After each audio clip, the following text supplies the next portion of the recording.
नमस्कार साथियों। Advocate Narendra Joshi YouTube channel पर आपका हार्दिक स्वागत है। साथियों, आज 8 मार्च, हर साल 8 मार्च की तारीख आती है और महिला दिवस मनाया जाता है। अखबारों में बड़े बड़े लेख पब्लिश होते हैं, लेकिन पूरे वर्ष के दौरान देखा जाए तो महिलाओं के संबंधित जो अपराध होते हैं उसमें कभी किसी प्रकार की कमी नहीं होती है। दिन ब दिन महिलाओं के प्रति अपराध बढ़ते जा रहे हैं। जहां एक तरफ आज भारतीय महिलाओं ने सफलता के शिखर पे अपने नाम चढ़ाए हैं, ऐसा कोई क्षेत्र नहीं है जहां महिलाओं ने आज की तारीख में अपने कदम नहीं रखे। इसके बावजूद भी देखा जाए तो भारत के अंदर अंदर बहुसंख्यक जो नारी जाति है, यह आज की तारीख में अपने अधिकारों के प्रति जागृत नहीं है। उनको यह जानकारी ही नहीं है कि उनके अधिकार क्या है। आज इसी मुद्दे पर चर्चा करेंगे और हम आपके सामने रखना चाहेंगे कि एक महिला के रूप में एक महिला के क्या अधिकार है, उन अधिकारों का वो कैसे संरक्षण कर सकते हैं और भारतीय संविधान ने उन्हें क्या क्या अधिकार दिए हैं। यदि आप महिला हैं तो इस वीडियो को अंत तक जरूर देखें और अपने प्रत्येक ग्रुप में शेयर करें, क्योंकि अधिकार का पता होना ही कुल मिलाकर आपका बल और आपकी शक्ति है। तो शुरू करते हैं हमारा महिला दिवस पर अपना एक स्पेशल एपिसोड, जिसके अंतर्गत हम जानकारी दे रहे हैं महिलाओं से संबंधित अधिकार और उनके कानून के बारे में। सर्वप्रथम बात करते हैं हम डीवी, डोमेस्टिक वायलेंस, घरेलू हिंसा।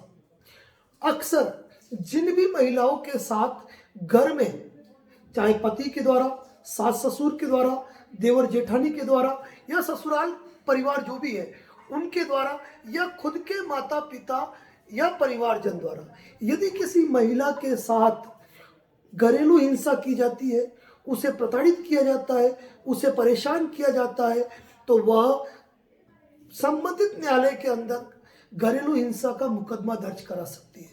घरेलू हिंसा का मुकदमा दर्ज कराने पर उस महिला को उस घर में रहने का अधिकार मिलेगा जहां पर जो लोग उसे नहीं रखना चाहते हैं, जो उसे निकालना चाहते हैं। यहां तक कि उस घर का बंटवारा होकर उसको एक अलग से स्थान मिलेगा जहां पर वह रहना चाहती है। और साथ ही सबसे बड़ी बात यह है कि उस घर में उसे प्रताड़ित करने वाले उससे बातचीत तक नहीं कर सकते हैं, यह उसको अधिकार मिलता है। इसके साथ ही इस एक्ट के अंतर्गत अगर किसी महिला के बैंक अकाउंट, उसका पेमेंट, उसकी संपत्ति, उसके शेयर्स यदि उसके परिवारजन के दूसरे लोग इस्तेमाल कर रहे हैं, तो वह उनको इस कानून की मदद से रोक सकती है, उनका इस्तेमाल नहीं होने दे सकती है। साथ ही एक बात अलग यह है कि विवाहित स्थिति में बच्चों की कस्टडी पाने का दावा भी महिला कर सकती है। इसके अलावा यदि उसके साथ दहेज प्रताड़ना हो रही है, उसे दहेज के नाम पर प्रताड़ित किया जा रहा है, तो ऐसी अवस्था में वह अपने परिवारजन, अपने ससुराल, पति, उसके ससुर या जो भी लोग उसे प्रताड़ित कर रहे हैं, उनके खिलाफ संबंधित पुलिस थाने के अंतर्गत 498A की FIR दर्ज कराकर उसमें भी वह रिलीफ प्राप्त कर सकती है। इसके साथ में ही विधिक सेवा प्राधिकरण द्वारा जगह जगह महिला सलाह एवं सुरक्षा केंद्र बनाए गए हैं, जहां वो अपनी छोटी मोटी दिक्कतों को उनके सामने रखकर उन समस्याओं का समाधान भी वह कर सकती है। दूसरी बात, इससे अलग हटकर देखें तो तलाक की बात करते हैं। एक महिला यदि 7 साल तक उसका पति लापता है और उसका पता नहीं चलता है, तो ऐसी स्थिति में सिविल डेथ मानी जाती है और इस आधार पर वह अपने पति से तलाक ले सकती है। पति को कोई गंभीर लाइलाज बीमारी होने पर वह उससे तलाक ले सकती है। और यदि 1 वर्ष तक उनके बीच अगर किसी प्रकार के रिलेशन क्रिएशन नहीं है, तो ऐसी अवस्था में भी वह अपने पति से तलाक ले सकती है। या आए दिन उसका पति उसको मानसिक, शारीरिक रूप से प्रताड़ित करता है, उसके साथ क्रूरता करता है, तो इस बेस पर भी वह तलाक ले सकती है। अब बात करते हैं बच्चों की कस्टडी की। बच्चे जब छोटे होते हैं, नेचुरली बात है कि वहाँ बच्चों का सबसे बड़ा जो गार्जियन माना जाता है, प्रथम संरक्षक माना जाता है, वह माँ को माना जाता है।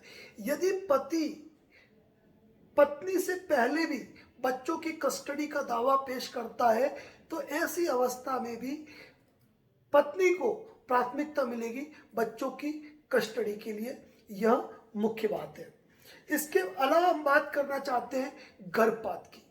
भारतीय कानून के अंतर्गत गर्भपात को गैर कानूनी माना गया है, लेकिन यदि उस गर्भ के कारण किसी महिला के स्वास्थ्य पर या उसके जीवन पर कोई संकट उत्पन्न हो रहा है तो ऐसी स्थिति में गर्भपात की अनुमति दी जा सकती है। लेकिन यहाँ सबसे बड़ी बात यह है कि किसी महिला की स्वयं की सहमति के बिना उसका गर्भपात नहीं कराया जा सकता है। इसी तरह सीआरपीसी 125 के अंतर्गत कोई भी पत्नी जो अपने पति से अलग रह रही हो, बच्चों के साथ रह रही हो, वह अपने बच्चों, नाबालिग बच्चों के लिए और स्वयं के लिए 125 सीआरपीसी के अंतर्गत मेंटेनेंस, भरण पोषण प्राप्त करने की अधिकारी है। और आफ्टर डाइवोर्स सेक्शन 25 के अंतर्गत परमानेंट एलिमनी की डिमांड भी ले सकती है। और इसके अलावा समय रहते खर्च बढ़ाने के संदर्भ में भी वह कार्रवाई कर सकती है। इसी तरह ये जो अधिकार थे वह महिलाओं के अधिकार है। और इसी तरह एक और नई अवधारणा का जन्म भारतवर्ष में भी हुआ है, वह है लिव इन रिलेशनशिप। यदि कोई महिला किसी व्यक्ति के साथ लिव इन रिलेशनशिप के एग्रीमेंट के तहत रहती है तो ऐसी स्थिति में उसे भी वो तमाम अधिकार प्राप्त होंगे जो एक विवाहित स्त्री को प्राप्त होते हैं। साथ ही लिव इन रिलेशनशिप के अंदर पैदा होने वाले बच्चों को वही अधिकार प्राप्त होंगे जो एक वैध संतान को प्राप्त होते हैं। तो कहने का मतलब लिव इन रिलेशनशिप के अंतर्गत भी महिलाएं प्रत्येक उस कानून का उपयोग कर सकती है जो एक विवाहित स्त्री करती है। और सबसे बड़ी बात मैं आपको बता दूं, चूंकि पति की जो भी संपत्ति है जो उसने स्वयं के सोर्सेस से, स्वयं की मेहनत से कमाई है, उस पर पत्नी का हक तो नहीं है, किंतु पत्नी अपने खर्चे के लिए, अपने मेंटेनेंस के लिए और अपने रहने के लिए जो व्यवस्था है वह कोर्ट के माध्यम से पति से प्राप्त कर सकती है। लेकिन जो बच्चे हैं उनको अपने जो पूर्वजों की संपत्ति है उसमें उनका हक उनको मिलता है, यह नेचुरल सी बात है। इसके बाद हम बात करेंगे स्त्री धन। स्त्री धन चाहे लड़की के माता पिता ने दिया हो, चाहे लड़के के माता पिता ने दिया हो या स्वयं पति द्वारा अपनी पत्नी को दिया गया हो, स्त्री धन पर पूर्ण अधिकार जो होता है वह महिला का होता है। इस बात को प्रत्येक महिला को समझना चाहिए।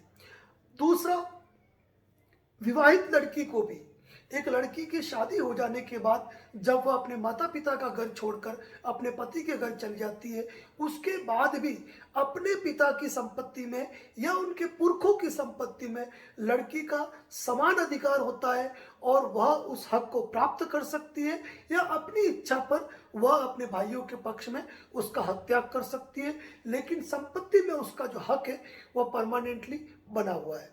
इसी के साथ समान काम समान वेतन, यानी कि लिंग भेद के आधार पर किसी महिला की सैलरी को कम नहीं किया जा सकता है। यदि कोई महिला और पुरुष समान ग्रेड में समान टाइप का वर्क कर रहे हैं तो उनको समान सैलरी मिलेगी, जिस मामले में कोई भेदभाव नहीं किया जा सकता है। इसके साथ है मैटरनिटी लीव। जब महिला चाहे प्राइवेट कर्मचारी हो या राजकीय कर्मचारी हो, उसको 3 माह की मैटरनिटी लीव जो है वह सवैतनिक मिलती है, यानी वेतन के साथ वह अपने अवकाश का इस्तेमाल मातृत्व अवकाश के रूप में कर सकती है। विभिन्न सरकारों ने लड़कियों के ग्रेजुएशन तक की जो एजुकेशन है वह बिल्कुल ही निःशुल्क कर रखी है। इसके साथ ही पहली संतान और दूसरी संतान यानी कि लड़कियों के संदर्भ में समाज कल्याण विभाग द्वारा लड़कियों की शिक्षा के साथ, 10th तक की शिक्षा के साथ, ग्रेजुएशन की शिक्षा के साथ और उनके विवाह के समय जो अलग अलग कैडर निर्धारित है उसके अनुसार प्रोत्साहन राशि भी दी जाती है, जो अलग अलग राज्यों के अंदर अलग अलग टाइप से दी जाती है, जिसकी जानकारी व्यक्ति अपने क्षेत्र के समाज कल्याण विभाग से ले सकता है। इसी के साथ सबसे बड़ी बात जो ये है कि जिस तरह महिलाओं को कानूनी रूप से अधिकार प्राप्त है, उसी रूप से महिलाओं को विशेष रूप से जो अधिकार प्राप्त है वह है पुलिस से जुड़े अधिकार। किसी भी महिला को, चाहे वह किसी भी उम्र की हो, यदि उसके साथ कोई गंभीर अपराध कारित होता है तो पुलिस स्टेशन जाने पर वहां जो पुलिस थाने का भार साधक अधिकारी है तुरंत उस महिला की एफआईआर दर्ज करेगा। यदि वह भार साधक व्यक्ति महिला की एफआईआर दर्ज नहीं करता है तो इस अवस्था के अंदर उस पुलिस अधिकारी को निलंबित किया जा सकता है और सजा तक का प्रावधान है। दूसरी बात, महिला के विरुद्ध कोई अपराध होने पर भी या महिला विक्टिम होने पर भी यदि उसको गिरफ्तार करने की बात आती है तो किसी महिला को प्रथम श्रेणी न्यायाधीश की बिना अनुमति के विशिष्ट मामलों में सूर्योदय से पहले और सूर्यास्त के बाद गिरफ्तार नहीं किया जा सकता है। जब किसी महिला को गिरफ्तार किया जाता है उस समय महिला पुलिस अधिकारी की उपस्थिति आवश्यक होती है।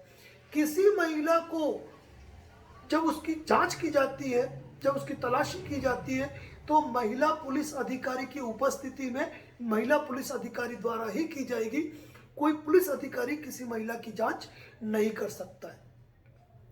ऐसी स्थिति में जब किसी महिला की डॉक्टरी जांच होनी है तो वह डॉक्टरी जांच डॉक्टर महिला द्वारा की जाएगी, या यदि पुरुष डॉक्टर द्वारा की जाती है तो उस समय महिला पुलिस अधिकारी का वहां मौजूद होना बहुत ही जरूरी है।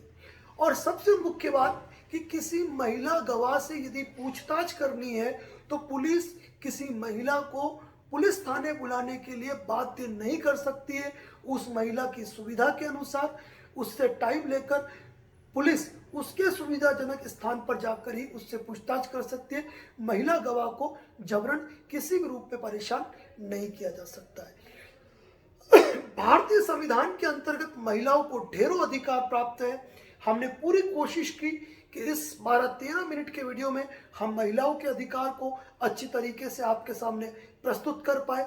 यदि आप इस चैनल पर नए हैं तो इस चैनल को सब्सक्राइब जरूर करें, क्योंकि महिलाओं से जुड़े प्रत्येक मामले के अंदर हम अपनी बात पहले भी एक बार रख चुके हैं, और जब भी कानून की बात आती है तो प्रत्येक लीगल अपडेट इस YouTube चैनल पर मिलता है। साथ ही में एक बात और कहना चाहूंगा कि अक्सर सोशल साइट्स पर लोग महिलाओं के नाम पर फेक अकाउंट बनाकर उनकी तस्वीरों का जो मिसयूज करते हैं, या फोन करके जो उनको धमकियां देते हैं, या परिवारजन जो किसी रूप से उनको प्रताड़ित करते हैं, तो महिला का यह अधिकार है कि वह अपने अधिकार के साथ नजदीकी पुलिस स्टेशन जाकर वहां कंप्लेंट करें, और यदि वहां पर सुनवाई नहीं हो रही है तो वह पुलिस के आला अधिकारियों को मिले और अपनी बात को पुख्ता तरीके से रखें, क्योंकि अधिकारों का ज्ञान नहीं होना ही कमजोरी है।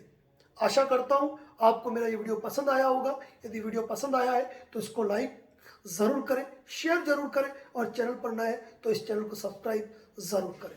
धन्यवाद। जय हिंद, जय भारत, जय राजस्थान।